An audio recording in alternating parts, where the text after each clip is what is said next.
Hey, welcome back to the Nutrition Business Show.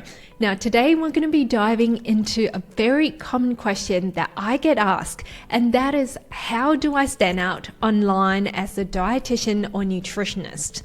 Now, it's no secret that the online space is saturated and it's becoming so crowded with lots of different nutrition experts and influencers out there fighting for attention. It can feel like you're just adding to the noise. But don't worry, in today's episode, I'm going to be sharing with you the 5 steps for you to stand out, build a powerful brand, and sell out your nutrition program. So let's dive into it. Now, step number 1 is you got to identify who you're speaking to. Okay, I know you've got all the skills, qualifications, and knowledge to help people across a whole range of different areas. But here's the deal. With your marketing, if you're trying to speak to everyone, you essentially end up speaking to no one. And so the more specific you can get with your messaging and your marketing, the better the quality of leads or prospects are going to come to you, and it will be much easier for you to sell. Now, when it comes to identifying who you're speaking to and doing your market research, here's a few questions that you want to ask yourself. So the first question is, what are the pain points and frustrations my ideal clients are facing on a day in, day out? What do they live with? What keeps them up at night?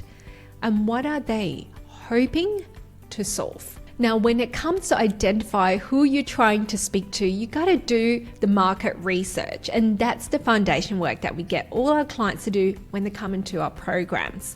So to do that, there's one key question that I want you to spend some time researching if you don't quite yet know who you're speaking to. And that is, you got to identify what is the pain points, the frustrations, and the daily challenges that your ideal clients face. It's not enough just to know this, okay? When you go do your research, you got to also identify the language that they use, what they're posting on social media, what are they asking in forums.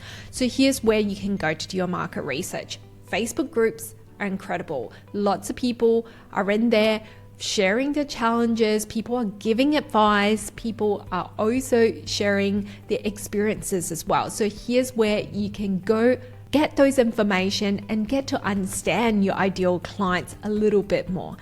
And secondly, go to forums. So here's where you can go and identify the things that people are posting. You can start to understand, again, same like Facebook group, people sharing their experiences and all that. And thirdly, go check out your competitors' posts. Your competitors likely have lots of comments under their posts by the ideal clients who are your ideal clients as well, asking similar questions. So that's where you can do that research and get to understand your ideal clients' pain points, frustrations, and challenges a little bit more. And what you want to do here is use the language that they're using. So take note of those keywords, how they describe the challenges, because sometimes as health professionals, we tend to use words that are very clinical. Like we may use words like SIBO, but people don't know that they've got SIBO, for example.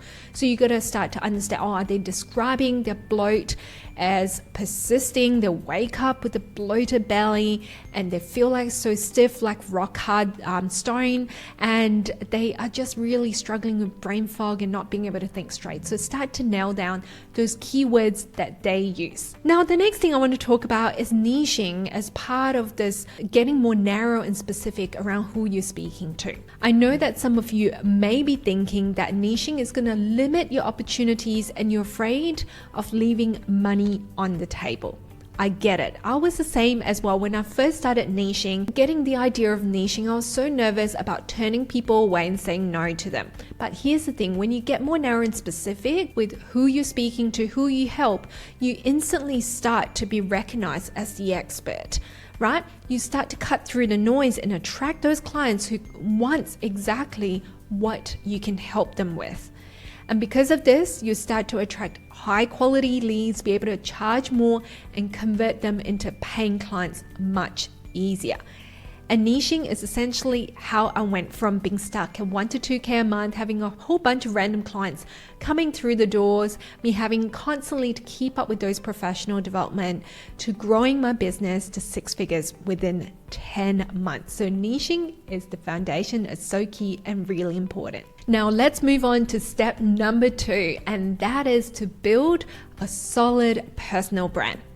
Now, your personal brand, it's not about your qualifications, how many credentials and letters you've got after your name, or how many years of experience that you've got. It is about your story, your values, and your personality.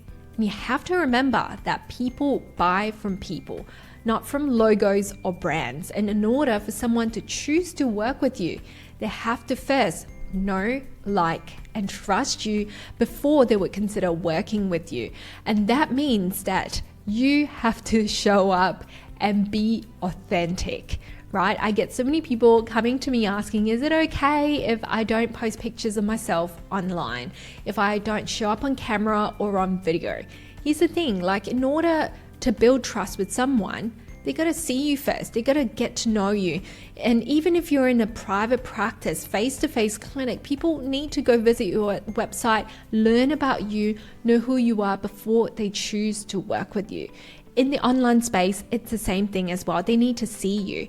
So you can't really hide behind infographics, your logos, or having a whole bunch of just stock images on your page. They need to know who you are in order to choose to work with you. So what I want you to do is start small, right? If you're not comfortable on camera, if you're not comfortable, talking on videos just yet, that's okay. Start by sharing little things. So you can start by sharing selfies and letting people know what you're up to for the day. It can be as simple as that. You can do that once a week or twice a week. Or you can share little snippets of your day. So you can do B-rolls and start to share with people, say for example, if you're doing meal prep, right? And you want to share with people how you do your meal prep efficiently. That's a skill that a lot of people would benefit from learning. So you can record a video of you doing it, speed it up, use the app Hyperlapse, or you can do that using Instagram itself as well, and share with people what you do throughout your day so they like to know you. Now, when you are sharing things about yourself on social media, here's something that I want you to take note of. Right? When I say share more about yourself and be authentic, I'm not saying go air your dirty laundry on social media and share all the negative stuff that's happening with your life, because you want your page to be positive, you want it to be encouraging, you want to inspire people still, and you got to make it relevant for your ideal clients. So because of that, I want you to be cautious and mindful about what you share. And all you're going to do is give them a glimpse into what it's like with you living your day, with you helping your clients, and that will help them to build that instant connection already. Another example here, if you struggle with a sweet tooth, and go remember, we're not God, right? We all struggle with similar problems. We're only humans. So share with them how you deal with those sweet cravings. What do you eat? What do you do to help you manage those cravings without putting a ton of weight from indulging in sweet things? Or if you're a parent juggling work and a busy lifestyle and your career and everything, talk about how do you manage things like meal prep, right? Those are really essential skills that a lot of people don't know about. And sometimes we might think everyone knows that. But you have to remember, as an expert, you've come a long way. You've been doing this for a long time. And there's a lot of people out there who still don't know what to do. So share it, put it out there, because your content is going to help someone, okay? So the next thing that I want to encourage you to do as step number 3 is to build a clear brand voice to stand out. All right, you got to be clear with what your brand and your business is all about. You may be wondering, what is your brand voice? Okay, so your brand voice is essentially the personality that you bring to your brand. It's how you want other people to perceive your business as well. It's the language that you use, the tone of your messaging. It's what you want your audience to become familiar with. Your brand voice is not your colors that you use in your color palette. It's not your logo. It's not imageries that you use for your business. Well, it can be part of that. But your brand voice is essentially how you want to convey what your brand is about through your content. And it needs to be in alignment and be authentic with who you are as well. Think of it as a vibe that you want to give off. So do you want your brand to be perceived as a more formal and professional brand? Or do you want your brand to be friendly, conversational, understanding, or nurturing? So think about these words that describes your brand. Or are you someone who's quite funny and you want to inject some humor with your content and showcase that across your platforms? Whatever it's like, don't be afraid to showcase that. If you're funny, tell people about it. You can share funny things about your life because it makes them more relatable. Or if you're someone who goes to the gym and you're really big on fitness and strength training and all of that, share that as well, because it's going to connect your audience to you and they will be able to see their lives through your content. And the next thing that I encourage you to do is to use language that is relevant to your ideal clients. So for example, if your audience is corporate women in professional jobs, you don't want to be using terms like sisters or girl boss. That's in fact going to put them off. What you want to do is think about the language or the words that are going to be able to identify themselves in. Here's another example.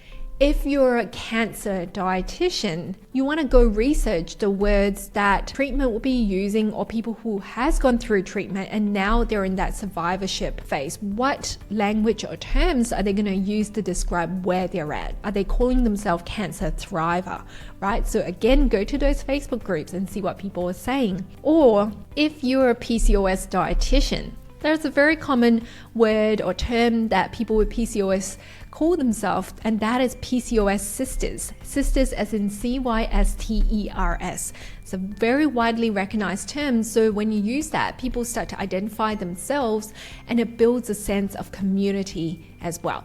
So what I encourage my clients to do, which you can do as well, is go research those terms, the words, the language that your ideal clients are using, and start to compile that in your branding document so you can always come back to it and make sure you stick to those terms and stay consistent, so your audience will start to recognize those things over time and see you as someone trustworthy and reliable that they can come to. So that's step number 3. Now let's go on to look at step number 4. Step number 4 is market the transformation, not the service. This is a really common mistake that I see health professionals make. We often go say things like book a dietitian consult, come for a nutrition consult or a meal plan. Here's the thing, when people are struggling with something, they're looking for help. They're not looking for a nutrition consult. They're looking for the result or the transformation that you can help them achieve. So when it comes to your marketing, you got to, again, do your homework and start to think about the challenges and the struggles that they face and what sorts of transformation do they want to achieve, and use the language as well that they would relate to. Say, for example, if you help moms postpartum to lose weight, to lose that baby belly and to fit back into those mom jeans so that they can feel confident, they can feel energized and go to the park and run around without passing out. These are the keywords and terms that is going to grab their attention in your content. So be specific about those results and transformations that you can help them to achieve. And that is essentially what would make the difference for people to go choose Dietitian Jane down the road to coming to you as the expert that they trust. They know they love your stuff. They know that your program can help them. And as part of marketing as well, if you don't struggle with those problems that you're helping your ideal clients with, what I encourage you to do is to share the work that you're doing with your clients. So this can be in the form of case studies, testimonials, or success stories, because then people, your ideal clients who are out there, is going to be able to see themselves in those clients that you've helped achieve the results. And it's gold for marketing, right? So for example, I have a client, Christy. She decided to go into the endometriosis niche, but she doesn't struggle with endometriosis herself.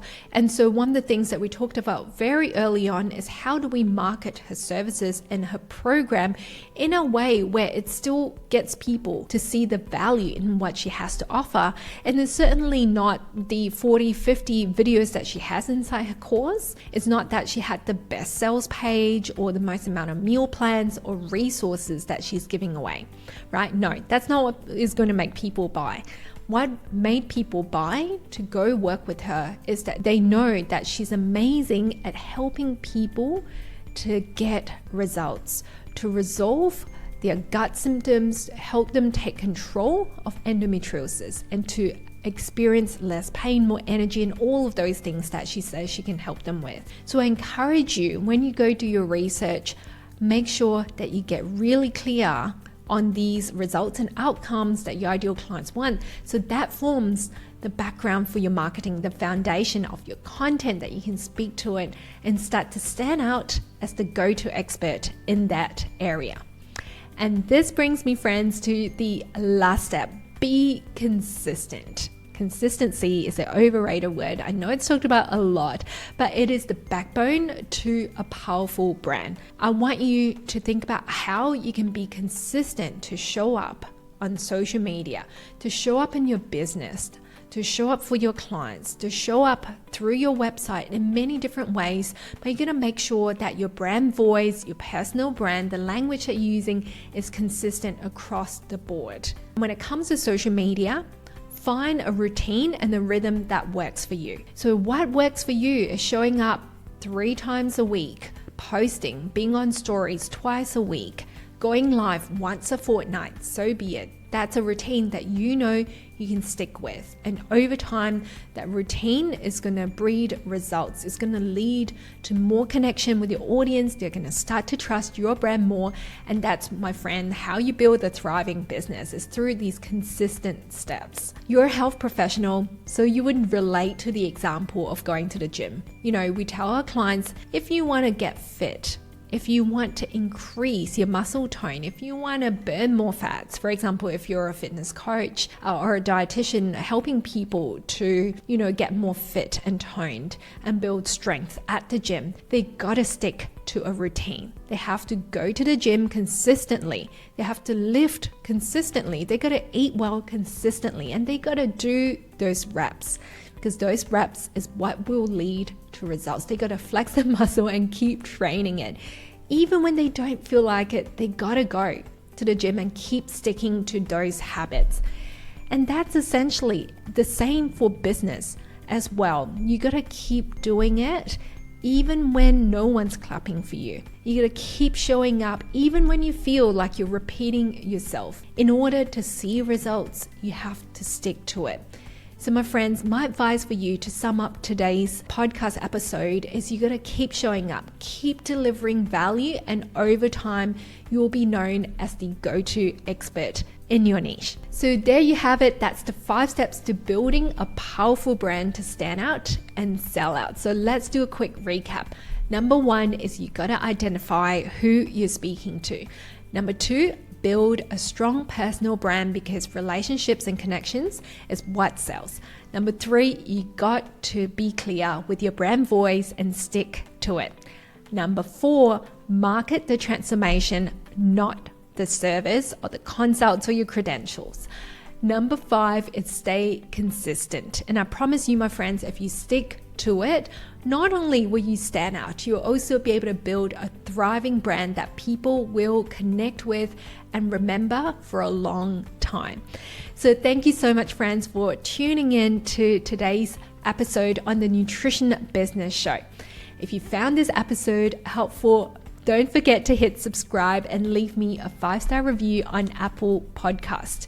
Share it with a fellow friend or a nutritionist that you know that this episode would benefit from, because the more people we get our podcast to, the more success we'll be able to build to elevate our whole profession. So I also want to mention that for every review that you leave, you're going to go in the draw every single month. We're going to pick a winner to win a $25 Amazon gift card. So don't forget to hit subscribe and leave me a 5-star review.